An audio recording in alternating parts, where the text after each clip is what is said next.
Hi friends, 2024 June నెలలో థియేటర్లో release అయ్యే మూవీస్ గురించి ఈ వీడియోలో తెలుసుకుందాం. ఫస్ట్ మూవీ వచ్చేసి మనమే. శర్వానంద్, కీర్తి శెట్టి కలిసి నటించిన ఈ మూవీ జూన్ 7న థియేటర్లో రిలీజ్ కానుంది. నెక్స్ట్ మూవీ వచ్చేసి సత్యభామ. కాజల్ అగర్వాల్ నటించిన ఈ మూవీ జూన్ 7న థియేటర్లో రిలీజ్ కానుంది. నెక్స్ట్ మూవీ వచ్చేసి హరోం హరా. సుధీర్ బాబు నటించిన ఈ మూవీ జూన్ 14న థియేటర్లో రిలీజ్ కానుంది. నెక్స్ట్ మూవీ వచ్చేసి రాయన్.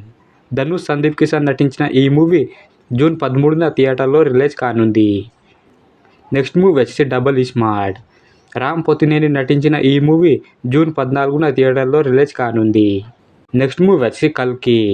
ప్రభాస్, అమితాబ్ బచ్చన్ నటించిన ఈ మూవీ జూన్ 27న థియేటర్లో రిలీజ్ కానుంది. నెక్స్ట్ మూవీ వచ్చేసి లవ్ మౌలి. నవదీప్ నటించిన ఈ మూవీ జూన్ 7న థియేటర్లో రిలీజ్ కానుంది. నెక్స్ట్ మూవీ వచ్చి మ్యూజిక్స్ ఆఫ్ మూర్తి. అజయ్ ఘోష్, చాందిని చౌదరి నటించిన ఈ మూవీ జూన్ 14న థియేటర్లో రిలీజ్ కానుంది. నీ దారే నీ కథ. ఈ మూవీ జూన్ 14న థియేటర్లో రిలీజ్ కానుంది. నెక్స్ట్ మూవీ వచ్చి ఏవం. చాందిని చౌదరి నటించిన ఈ మూవీ జూన్ 14న థియేటర్లో రిలీజ్ కానుంది. నెక్స్ట్ మూవీ వచ్చేసి ఆయ్. ఈ మూవీ జూన్ 14న థియేటర్లో రిలీజ్ కానుంది. ఇవి ఫ్రెండ్స్ జూన్ నెలలో థియేటర్లో రిలీజ్ అయ్యే మూవీస్.